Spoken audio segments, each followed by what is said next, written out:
it's Holly, and today I have a finished object. And it is this beautiful shawl that I am wearing. It is called the Sanibel Chevron Shawl by Hannah Seigmund. If those of you who know, Hannah is the lovely lady who runs the Cozy Cottage Crochet podcast here on YouTube.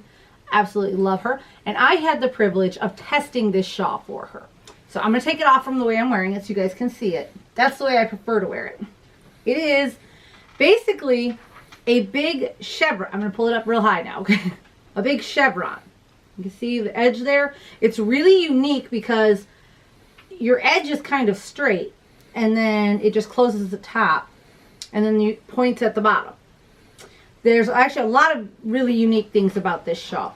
For starters, it's worked from the bottom up. So you make your chevron, your V essentially, and then when you get toward the top here, you fill your V in. And if you guys can tell, I don't know, I'm going to hold it up to the camera. Hopefully it will tell. I'll cover my face, maybe it'll focus. Give it a second. All of your texture for this shawl is on the front of it. All of like these nice beautiful ridges, and the back of it is completely smooth. So really this shawl could be reversible if you prefer one day to wear it smooth, the next day ridgy. Really, really nice. You could wear it, I like to wear it like a shawl because of the way the edges are flat, but you could wear it around your neck. You'd probably need a shawl pin for that. So first I'm going to talk about the pattern, and then I will talk about the yarn I used to make the pattern. So like I said, this shawl is by Hannah Seigmund of the Cozy Cottage Crochet. I will link her Ravelry page down below so you can go and check this shawl out. Sorry guys, you know me. It is a paid for pattern. I believe it's only $4 though.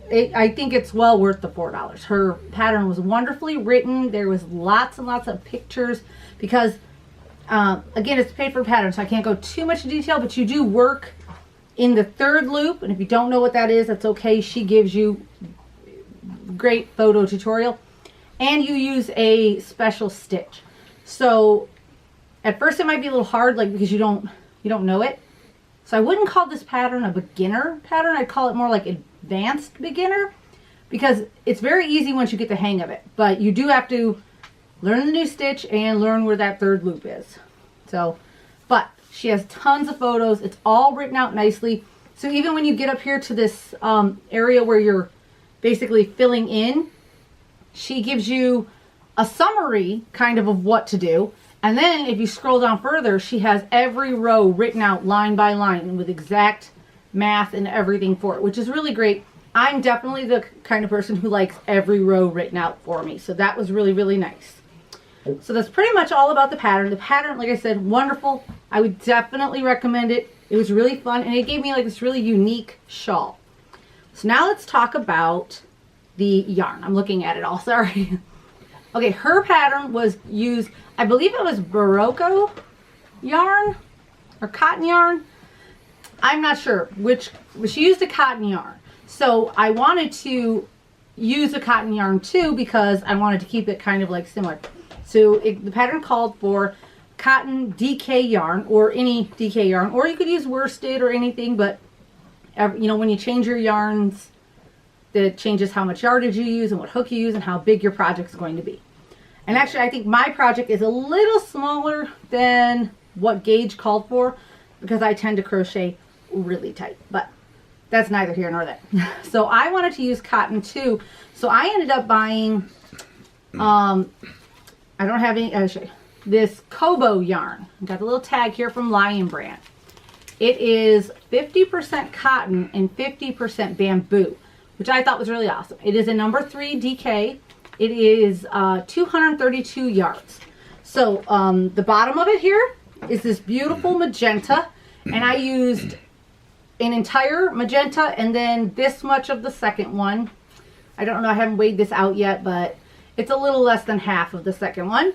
Then I micro striped in this beautiful, I believe it's called, there it is, steel blue. And again, I used an entire steel blue. And about this, I used a little more of the blue because, oh, sorry about that. My husband didn't put his phone on silent. I used, down here I did a big chunk, then the micro striping. But here I did micro striping, a big chunk, and more micro striping. So I actually used a little more of the blue than the pink. But again, I still have quite a bit left here. There's quite a bit on here. And then the silver, I only ended up using one and very little of a second one. The funny thing is when I got all the information for the pattern, I wanted to make it exactly like she did. And so I bought, because she does a three color too, but she has like on the bottom a stripe, another stripe, and then a big section of the third color. So I bought just 2 of the pink and 2 of the blue, and I bought 4 of the gray. And I had intended to use 1 in just a little of the pink and 1 in just a little of the blue, and then you would use 2 or 3, possibly 4 of the gray. Well, after I got it, I don't know why, I just decided I wanted to do the micro striping. I wanted to change up the way it looked. So I went ahead and just used the pink as much as I could, and then threw the blue in there, and then I only used a little bit of gray. So I ended up having I have this almost full one, and then 2 entire balls of the gray left over, which I ended up putting in a giveaway. So no big deal. It went to someone. And then these ones I have for another project. So that's about what I have left over. I used a 375 hook. Of course, this is my Touche crochet hook. Worked lovely. Now, about the yarn, I wanted to talk about the yarn because it's beautiful yarn. It's got almost a shine to it. It's so soft and so beautiful, and I was so excited to work with this yarn. But it's not that fun to work with. It is, you probably can't tell, but it's obviously, you know, a lot of strands in one, and it splits so easy, like so easy, that anytime my hook would like kind of catch another one, it would pull the string way out, and then I had to tuck it all in. But I kind of got the hang of that, and as soon as I got the hang of that, I was already to like my first section of striping. So me, when I do striping, the way I do it is when I start my second color, I work over the tails of my first color and my second color so that it just weaves my ends in. What is that noise? Bella. Sorry, my dog was making a I'm never going to have a serious podcast, am I? No. Anyways, back to... So my ends are woven. Being that this yarn is so smooth, it's almost, I would say, slippery, almost silky-like. That's a better way to say it. Very silky. I started working over my tails like I normally do, and they were bunching up and sliding out and looking horrible, because when you work over the tail, it's just kind of a straight line, which is fine with most worsted weights or most yarns in general, because they're a little tacky, kind of grippy, and they hold in place, and it's perfectly fine. But this yarn was so soft that I couldn't work over my ends. I had to actually go in and weave them in really good, back and forth, up, down, really weave them in good, because they would slide right out. So again, that has nothing to do with the pattern. The pattern was great. My yarn choice turned out to be a little bit of a pain. So I had all of these stripes. I had 2 tails to weave in on this side and 2 tails to weave in on this side. Because micro striping, I just did 1 row, whoop, and then changed. And 1 row, whoop, and changed. So I had a ton of tails to weave in. But with that being said, I think it is stunning, and I love my color combination here. I wish I would have more pink, but that's because I love pink. But I do think this is beautiful. I absolutely love it. And now that I'm finished with it and gotten past the snagging of the yarn and gotten past the fact that the ends wouldn't just easily weaved in, I love it. It is so smooth and so nice. I wear most of my shawls, I make them to wear around my neck like this. Just kind of wrap them right around my neck. But this one, I really feel it's meant to be worn like this. And I absolutely love it. I'm going to put it on here, get my hair out, because I've got lots of that. I love the way this looks. I would even be comfortable kind of crossing it with a really nice shawl pin and just wearing it like this. I absolutely love it. I love the texture on it. I was a little unsure at first because all the texture on one side, with crochet, there's usually texture everywhere. But it actually is so stunning. I loved testing it, and it was so much fun.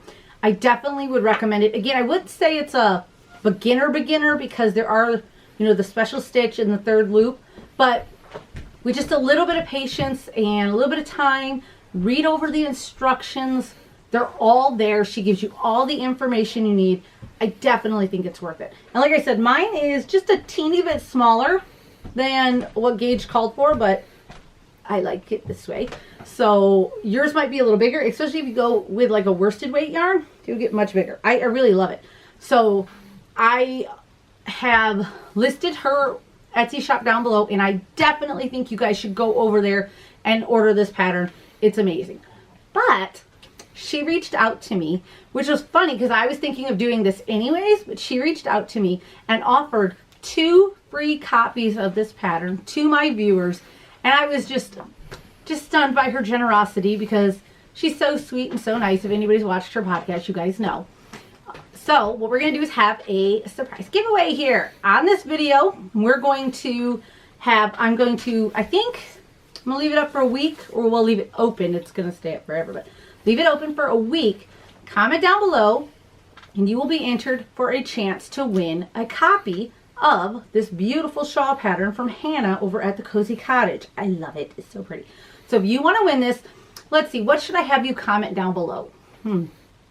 Maybe comment down below and tell me what yarn you're going to use if you get this pattern, what you would make it with. Are you going to do it with a DK or a worsted, cotton, acrylic? What are you going to use? It's so pretty. I love it. So comment down below. Let me know what kind of yarn you're going to use to make this, and you will automatically be entered into winning a free copy of this pattern. That's it. That's as easy as it is, guys. So I'm going to get out of here now because kids, right? Also, I want to let you guys know we still have another week on the 20% off the dolls and the doll spines and soles. So if you're wanting to make more dolls for Christmas presents, now is the time to get it. There's a link to the shop down below. Head over there, use the coupon code DOLLS20, all lowercase, and you'll get 20% off. I'm heading out of here, guys, and be sure to go check out this pattern. It's absolutely lovely. Bye.